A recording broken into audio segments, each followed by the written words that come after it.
वो excited moment था, इतना बड़ा लाइफ का चैलेंज बच्चे को 104 घंटे के बाद सर्वाइव करके निकालना एक बहुत बड़ी चैलेंज वाली बात है। ये एक्सपेंड होके जाएगा, फिर बच्चे के दोनों साइड से बॉडी के साथ जाएगा और इसको हम ऑपरेट करेंगे तो ये क्लोज होगा धीरे धीरे, फिर वो टाइट होगा, फिर हम बच्चे को सेफली आराम से ऊपर खींच सकते हैं। देखो आज डेट्रे जदि सबुठारु बड़ चैलेंज थाई छोट पिलाटी बोरवेल तले खसी पड़ा ए कथा ए कहानी अनेक समय आसी खबर आमे अनेक समय प्रसारण करूँ।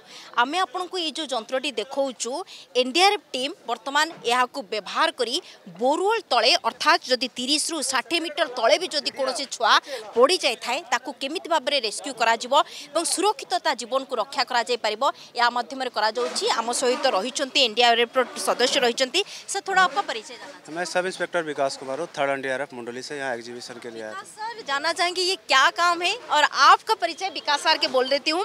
कहया को चाहूँगी आपण जानिचंती जेतु संबलपुर छत्तीसगढ़ बॉर्डर रे जो छोट छुआटी बोरवेल तले खसी जाइथिला पाखापाखी 2 ରୁ 2.5 दिन लगी ताकू रेस्क्यू करिया लगी आप थे वहाँ पे, थोड़ा उसके बारे में बोलेंगे उसके बाद ये ऑपरेशन के लिए। मैं सबसे पहले थैंक यू बोलना चाहूँगा। ये सबसे पहले था कि छत्तीसगढ़ और उड़ीसा हमारा AOR आता है, एरिया रिस्पॉन्सिबिलिटी, तो वहाँ पहले ऐसी कोई घटना नहीं घटी थी बोरवेल की, तो हमारे लिए बटालियन के लिए पहले ऑपरेशन थे। तो हम लोग सबसे पहले जैसे मैसेज मिला डिस्ट्रिक्ट अथॉरिटी से, तो हम लोग उस समय RRC से थे, हमारी 2 होती है RRC, एक बालासोर में एक भिलाई में थे।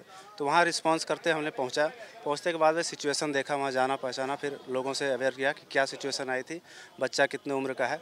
फिर वो जैसे गया तो फिर उसको डाया पता चला, उसके बाद ही पता चलता है मैम कि कैसे हम रेस्क्यू करेंगे। बच्चे का कंडीशन सबसे पहले जानना ज़रूरी होता है, वो आपका कम्युनिकेट कर रहा है नहीं कर रहा, बात कर रहा है नहीं, कि वर्बल कम्युनिकेशन हो रहा है क्या है, छोटा है बड़ा बच्चा बीच में फंसा हुआ है, ग्राउंड लेवल पे है, उसको देखने के बाद ही हम इम्प्रोवाइज तरीके से उनको बाहर निकालने की कोशिश करते हैं। बोला जाता है कि उसके वो बोरवेल के अंदर एक सांप था, स्नेक था, इसलिए जो और फ्रॉग भी था। यस मैम, वो अवेलेबल था, तो वो कुछ समय के बाद दिखा हमें, तो वो था, लेकिन बच्चा क्या था फिजिकली ये था, तो उसको स्नैक वगैरह किसी से कोई डर नहीं था, क्योंकि नॉर्मल अगर बच्चा रहता तो वो डरता, क्योंकि वो फिजिकली थोड़ा सा ये था, इसलिए स्नैक उन्हें किसी से डर नहीं था। और वर्बली क्या वो कम्युनिकेट नहीं कर पाता, बोल नहीं पा रहा था, लेकिन कुछ देर के बाद वो हमारी रिस्पांस पूरा करता था। मतलब कोई हम खाना के लिए दे रहे हैं, उसको बनाना दे रहे हैं, फीडिंग करा रहे हैं, जूस दे रहे हैं, तो प्रॉपर उसको यूटिलाइज कर रहा है। और उसमें क्या था, जल का लेवल बढ़ते जा रहा था, तो बीच बीच में हम क्या करते थे, एक छोटी सी बाल्टी लेके कमंडल उसको डालते थे, तो पानी खींच के कंटिन्यू बाहर करते थे। तो बच्चा भी उसमें मुझे हेल्प करने लगा, धीरे धीरे देखा कि नहीं ये काम करना है मुझे, तो वो कमंडल पानी से भर के ऊपर हमें पुश करता था, फिर हम खींच के उसको बाहर करते थे। जब बच्चा सेफली बाहर निकला तो आपका वो रिस्पांस वो पहला तो क्या? बहुत बड़ा एक्साइटेड थी, क्योंकि ऐसी रेस्क्यू ऑपरेशन अभी तक हुआ नहीं था इतने लंबे घंटे की, और चिलचिलाती धूप में कंटिन्यू हमारे जवान दिन रात डे नाइट कंटिन्यू वर्क किए। और उसके बाद सबसे बड़ा चैलेंज था ऊपर से तो हम करें, नीचे ऊपर से हमारा इम्प्रोवाइज डिवाइस इसलिए हम अप्लाई नहीं कर पा रहे थे, जो अप्लाई कर रहे थे बच्चा अंदर कैविटी में फंसा हुआ था, वो उससे बाहर निकल नहीं पा रहा था, और जो हम अप्लाई करना चाह रहे थे वो कम्युनिकेट नहीं कर पा रहा, जिस कारण से ग्रिप नहीं बन पा रहा था। एक बार हमने कोशिश भी किया था, कुछ मतलब ग्रिप हो चुका था, लेकिन हम बाहर निकालने में सक्षम नहीं हो पाए। फिर हमने वही सेकंड अप्लाई किया था डिगिंग का, वो कंटिन्यू जब से बच्चा गिरा है तब से डिगिंग का काम चालू था। लास्ट दिन हमने वो टनल बना के 20 फीट टनल बनाने के बाद जब पहुंचा, तो उसके बाद एक इम्प्रोवाइज तरीके से सीट हार्नेस लगा के एक पतले बच्चे को उसमें डाल के सेफ्टी के साथ वो बच्चा उसको खींच के फिर बाहर निकला। वो एक्साइटेड मोमेंट था, इतना बड़ा लाइफ का चैलेंज, बच्चे को 104 घंटे के बाद सर्वाइव करके निकालना एक बहुत बड़ी चैलेंज वाली बात है। के बाद हमें इसकी ज़्यादा विशेषता हुई, तो फिर इम्प्रोवाइज तरीके से हमने काफ़ी डिवाइस बनाया है उसके बाद, क्योंकि क्या होता है थोड़ा हम विस्तार से। ये रोबोटिक है, हैंड कैचर मशीन है, DC वोल्ट 24 वोल्ट का बैटरी से ऑपरेटेड होता है। इसमें क्या है, ये साइज़ के हिसाब से है, इसमें हम साइज़ बढ़ा सकते हैं 8 mm, डाया 10 mm कितना है।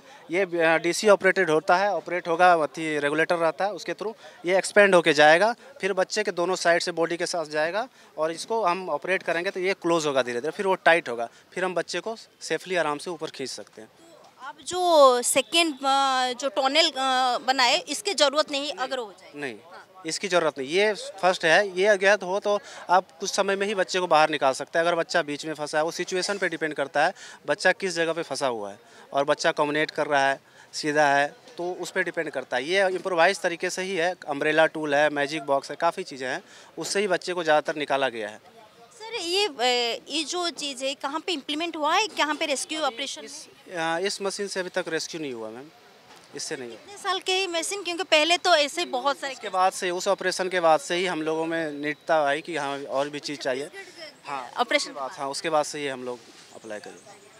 ଆପଣ ଶୁଣୁଥିଲେ बहुत बहुत धन्यवाद सर आपसे बात करते हुए तो जी अच्छा ये कैमरा भी है यहाँ पे डबल कैमरा, एक अलग से भी कैमरा रहती है और एक ही इसके साथ बेल्ट है। ये लोकेशन बताता है, बच्चे का मूवमेंट देखना है, वो हमारे पास डिस्प्ले है, उसमें हम ऑब्जर्व करते हैं और उसी से हम कम्युनिकेट करते हैं और कैसे करना है वो हम प्रॉपर प्रोसीजर। पुणी कहूँ चाहूँगी मो सहित कैमरा पर्सन सौम्य रही ये जो हैंड देखुं ये छुआ उठिकी आसो जिते यहाँ को क्लोज करमती भाव सुरक्षित आसो ठीक से आसूची कि नहीं ये गोटे कैमरा पशुची ये कैमरा बर्तमान डिस्प्ले रही सबकि ऑटोमेटेड हो बैटेरी मध्यम ये डिस्प्ले आप देखिए और सुरक्षित भाव में छुआ को केमती भाव में बोरवेल भितर अणाज सबुठ बड़ कथा है आगुरी एमती अनेक घटना घटी किंतु जो कथा मुझे कहली ओडिशा और छत्तीसगढ़ बॉर्डर से जो घटनाटी पर यार आवश्यकता पड़ा एमती गोटे इनोवेशन क्रिएट करागला या परठू जदि एभली किसी दुर्घटना घटे आम तो माने चाहबू केबे भी न घटू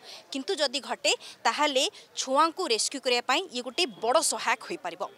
भुवनेश्वर कैमरा पर्सन सौम्यरंजन सहित स्वाति जेना ओडिशा रिपोर्टर।